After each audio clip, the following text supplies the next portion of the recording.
Hey everyone, welcome to my new series, Home Gym Substitutes. This is where I'm going to give you some alternatives to exercises that normally require fancy gym equipment or a gym membership, and I'll give you some alternatives that you can do at home.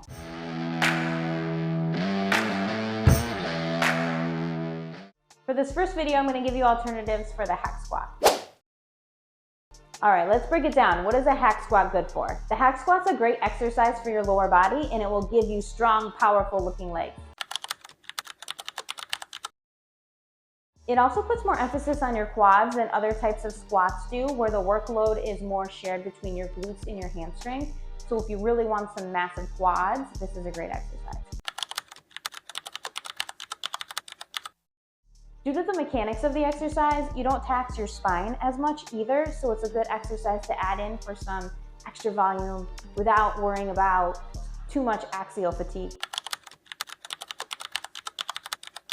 And lastly, it requires less skill and mobility than, say, a barbell back squat would need. So it's beginner friendly and you will be able to up your weight quicker instead of worrying about trying to get the movement down.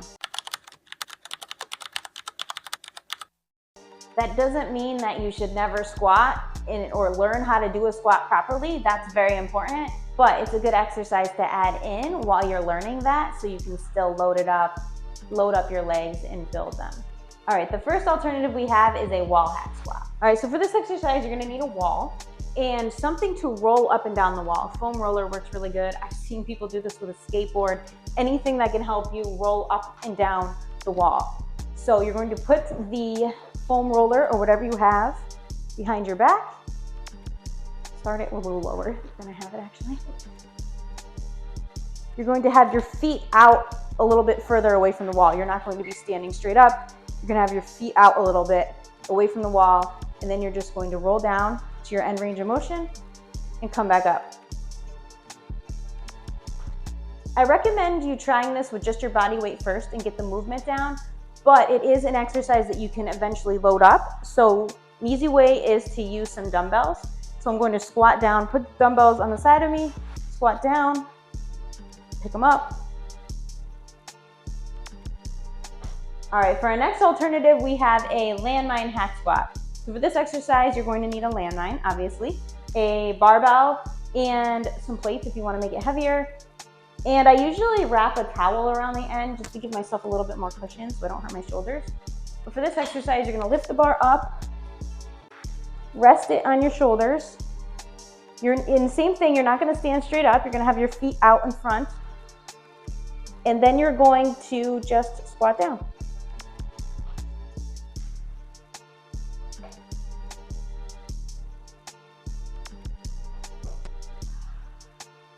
What I love about this exercise is it gives you a similar supportive, stable feeling that the hack squat machine gives you.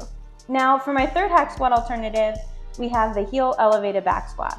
You're going to need something to elevate your heels. I'm using plates in this video. If you have wedges, those work also. If you're using the plates, make sure that you're putting them under your heel and not in the middle of your foot, otherwise it doesn't work as well. Now this doesn't have the same benefit of giving your spine a break or being easy to master, but it does hit your quads in a similar way, and it requires less ankle mobility than a traditional back squat. And finally, let's talk about the front squat. This is the most challenging to learn, I believe, and it does require a lot of core strength, but if you're more of an intermediate lifter, it's a great alternative because it forces you to stay upright and it puts more emphasis on those quads. All right, that's all I got for you today. If you found this video helpful, be sure to hit the like and subscribe button below, and I'll see you next time. Go further down. There you go. Good job.